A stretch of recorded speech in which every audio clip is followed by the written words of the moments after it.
Hello friends, welcome to my spoken English class today once more. Here we are going to discuss about some of the instructions that the parents and teachers should follow in their school as well as parents in their homes. Then how the parents and teachers should talk to their children, we are going to discuss about this in this video.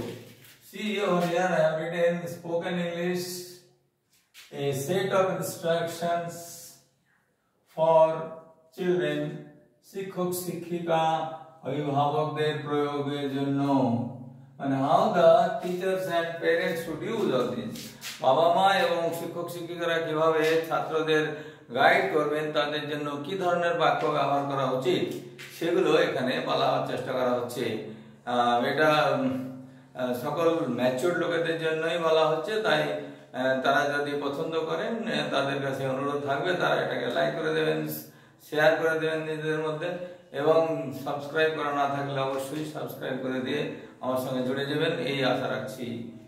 তো প্রথম বাক্যটা এখানে যেটা দেখানো হয়েছে, এখানে লেখা আছে ভেতরে এসো। সবাই জানে এটা সহজ কথাই, কিন্তু এটা প্রয়োগ করা হয় না, বাচ্চাদের সামনে বলা হয় না, এটাই খারাপ। তার জন্য ওদের যে কনভারসেশন স্কিল, কথোপকথনের যে দক্ষতা সেটা ডেভেলপ হয় না, টিচাররা নিজেরাই ব্যবহার করে না। আমরা অনুরোধ করব এই ধরনের ছোট ছোট বাক্যগুলো তারা যেন ব্যবহার করে। যেমন এখানে বলা হচ্ছে ভেতরে এসো, কাম ইন, এইটুকুটা বললে হবে, ভেতরে এসো কাম ইন। বসে পড়ো, এটা যদি বলা হয় নেক্সট কাম ইন, আর কিছু বলার দরকার নেই। ভেতরে এসো এটাকে কাউকে বলা হলো, সে তাকে ভেতরে আসবে এবং সে তখন ভেতরে আসবে, এই ইনস্ট্রাকশনটা শুনে সেটা তাকে বলতে হবে, অভ্যাস করাতে হবে। এবারে দ্বিতীয় যেটা বাক্যটা, যখন ভেতরে এলো দাঁড়িয়ে আছে তখন তাকে বলতে হবে যে বসে পড়ো। তো কি লিখতে হবে এখানে, সিট ডাউন, এইটুকুটাই শেখাতে হবে বাচ্চাদের। নানা বড় বড় সেন্টেন্স শেখানোর দরকার নেই, অনেক বড় বড় সেন্টেন্স বাচ্চারা মনেও রাখবে না। তো যখন কোনো বাচ্চা ভেতরে আসতে চাইছে ম্যাম কামিন ম্যাম বলে, কামিন স্যার বলে, তো ভেতরে এসো, ভেতরে এসো বলার দরকার নেই, কামিন বলতে হবে। এটা অভ্যাস করে নিতে। অনেক ছোটখাটো স্কুলের শিক্ষক শিক্ষিকারা তার ব্যাপারে বিশেষ ধ্যান দেন না, কিন্তু এগুলো যেগুলো প্রতিষ্ঠিত স্কুল হয়ে আছে তাদের এগুলো খুব স্ট্রিক্টলি ফলো করা হয়।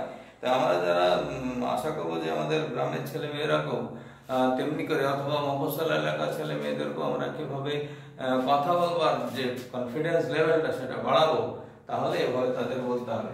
প্রথম বাক্যটা বলেছিলাম ভেতরে এসো কাম ইন, এখানে বোঝা যাচ্ছে কি, হ্যাঁ come in.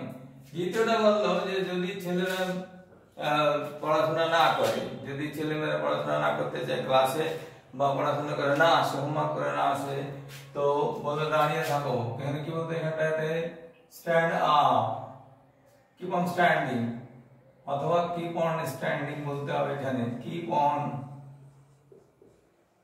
Standing, keep on standing, দাঁড়িয়ে থাকো, বুঝবে না, তাকে পানিশমেন্ট দেওয়া হচ্ছে, এইটুকুটা বললে হবে কিপ অন স্ট্যান্ডিং।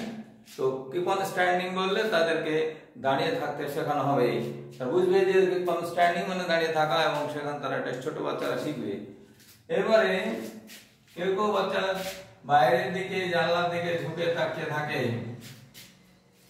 তো যখন তাকিয়ে থাকে তাকে মানা করতে হবে ইংরেজিতে বলে। কি বলতে হবে ওখানে, কি ডোন্ট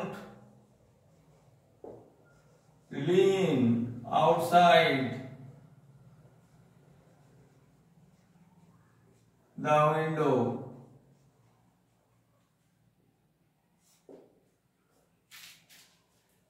তো লিন করা মানে ঝুঁকে যাও, জানলার বাইরের দিকে ঝুঁকো না। অনেক সময় এটা করে বাচ্চা, যে জানলাগুলোতে গ্রিল দেওয়া থাকে না, বা এমনি হাত বার করে, তো ওইখানে ঝুঁকে ওনারা দেখতে চেষ্টা করে, তাতে বলতে হবে don't lean outside the window, উইন্ডোর সামনে ঝুঁকবার চেষ্টা করবে না।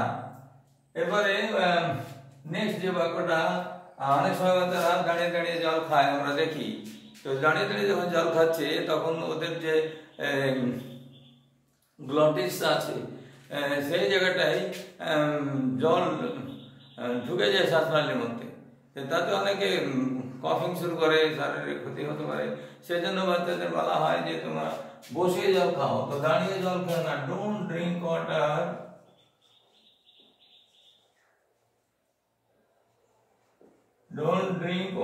while standing, অথবা don't drink water by standing।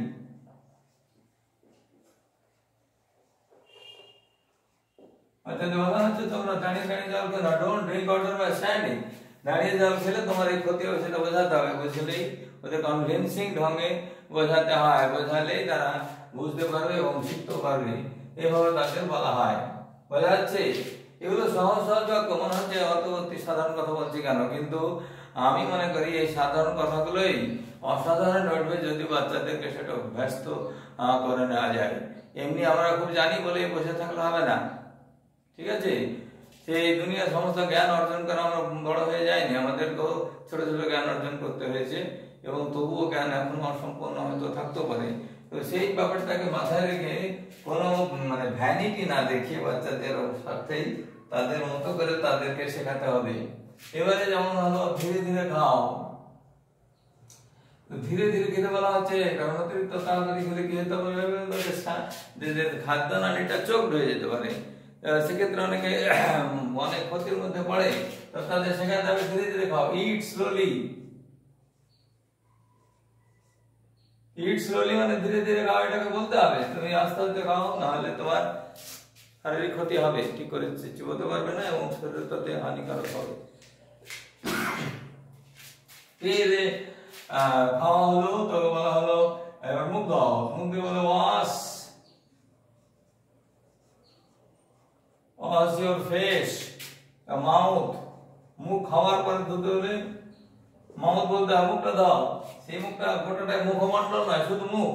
যদি ফেস বলা যায় তো গোটা মুখ দিয়ে আসবে, এমনি রোদে আসার করতে যখন খাবার খাবে তখন সেটা মাউথ হবে সেখানে, কিন্তু যদি গোটা মুখমণ্ডল হয় তখন তাকে ফেস বলতে হবে। তো যেহেতু আমরা খাওয়ার পরে বলছি, তাহলে মুখ দিয়ে আসার জন্য মাউথটাই বলতে হবে, ফেসটা বলার দরকার নেই, ঠিক আছে? দাঁত দিয়ে নখ কেটো না। নেক্সট বাক্যটা বলা হচ্ছে এখানে, বোঝা যাচ্ছে এগুলো কি? বোঝা গেলে মনে রাখার চেষ্টা করতে হবে। দাঁত দিয়ে নখ কেটো না। Don't bite your nail with teeth.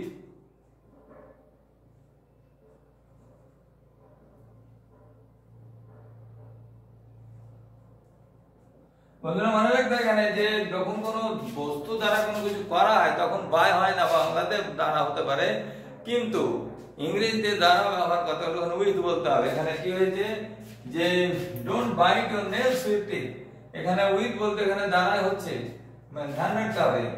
Don't bite your nails by teeth, that is absolutely wrong. গ্রামাটিক্যালিটাও শুদ্ধটা রাখতে হবে, কারণ ঠিক জিনিসটা শিখলে, যদি শিখে পড়া হয় তাহলে ওই ঠিক জিনিসটা তারা মনে রাখবে। তো এইটা কথা মাথায় রেখে তাদেরকে ঠিক জিনিসটা শেখাতে হবে। তো উইথ হলে হতো কি হবে, কি উইথ হলে হলো দ্বারা হলো ইংরেজিতে, বাংলাতে উইথ মানে সংজ্ঞা হয়। তো যাই হোক, এখানে দ্বারা অর্থ ব্যবহার করা হয় যে উইথ টিথ, উইথ টিথ লেখা আছে। এবারে নখ পরিষ্কার রাখো। কিপ ইউর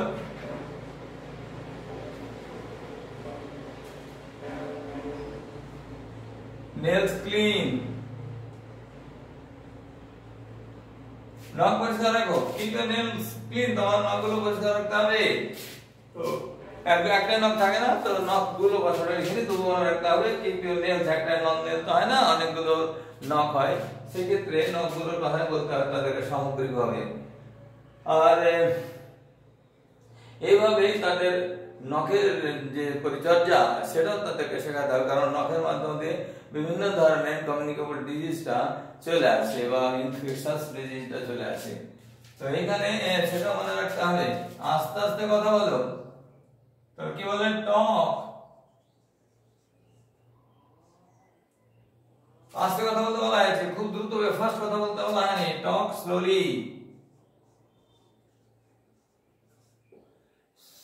কোন কোন লোকেরা অনেক বেশি দ্রুত কথা বলে, আর অনেক বেশি দ্রুত কথা বললে যারা শ্রোতা, যারা শুনছে, তাদের পক্ষে ওই কথাগুলো অনুসরণ করা সম্ভব হয় না। That just seems to be a babbling. যেমন ব্যাবলিং হচ্ছে এক ধরনের শব্দ যেগুলো অনেক কথা জুড়ে যে ধরনের অস্পষ্ট উচ্চারণযুক্ত শব্দ হয়।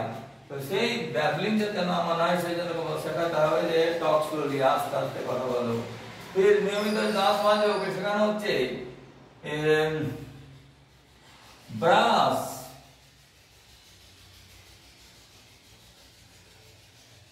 your teeth regularly. Teeth regularly brush করতে বলা হয়েছে। আর যদি দেখা যায় কোনো কোনো ছেলেপেলে তাদের নিয়মিত স্নান করার অভ্যাসটা নেই, তারা স্নান করে আসে না, স্কুলেও স্নান করে আসে না, বাড়ি থেকেও স্নান করে টানাকানি করে, তাদেরকে শেখাতে হবে যে তারা যত বাড়িতে পরিচ্ছন্ন থাকতে শেখে, এটা হাইজেনিক বিহেভিয়ার। এই হাইজেনিক বিহেভিয়ারটা তাদেরকে স্কুল থেকেও শুরু করতে হবে এবং বাড়ি থেকেও সেটা চালু রাখতে হবে। তো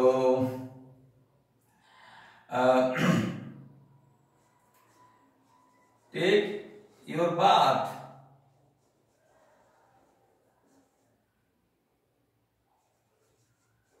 regularly.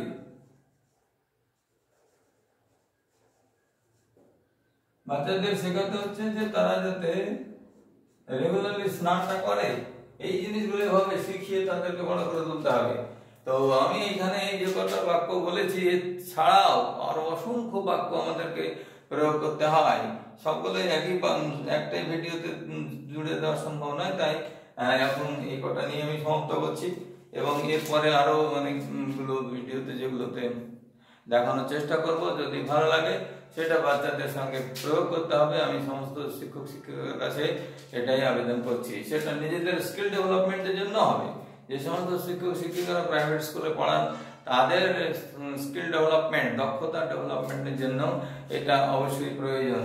তো এইটা খেয়াল রাখতে এখানে প্রথমটাই বলেছিলাম, বাচ্চাদের ভেতর আসতে বলতে হবে, তখন তো কামিন, বসে পড়ো, সিট ডাউন, দাঁড়িয়ে থাকো, কিপ অন স্ট্যান্ডিং, জানলার বাইরে ঝোঁকো না, don't lean outside the window, দাঁড়িয়ে জল খেও না, don't drink water by standing, ধীরে ধীরে খাও, ইট স্লোলি, মুখ ধুয়ে নাও, ওয়াশ ইউর মাউথ, দাঁত দিয়ে নখ কেটো না, don't bite your nails with teeth, নখ পরিষ্কার রাখো, কিপ ইউর নেলস ক্লিন, আস্তে কথা বলো, টক স্লোলি, নিয়মিত দাঁত মাজো, ব্রাশ ইউর টিথ রেগুলারলি, নিয়মিত স্নান করো, টেক ইউর বাথ রেগুলারলি। তো ফ্রেন্ডস, এভাবে ছোট কিছু বাক্য দিয়ে আমি আজকের এই ভিডিওটা সংক্ষিপ্তভাবে তৈরি করলাম। এরপরে যদি ভালো লাগে আমাকে কমেন্ট বক্সে জানিয়ে দিলে আমি আরো অন্যান্য বিষয়গুলো নিয়ে একইভাবে কথা বলবো এবং তখন আমাদের পরস্পরের যে জানাশোনার যে পরিধি সেটা নিশ্চয়ই বাড়বে। সবাই আমাকে এভাবেই সমর্থন করে, যেভাবে গত কয়েকদিন আগে থেকে বেশ সমর্থন অনেক দর্শকরা করছে, তারা আগ্রহ রয়েছে দেখার, তারা এটাকে সাবস্ক্রাইব করে দিলে আমার নিজের সঙ্গে তাদের জুড়ে নিতে সুবিধা হবে। সবাই এটা আশা করছি করবে আর আমার সঙ্গে জুড়ে যাবে বলেই এই আবেদনটা করলাম। আজকের মতো এখানেই শেষ করছি। ধন্যবাদ।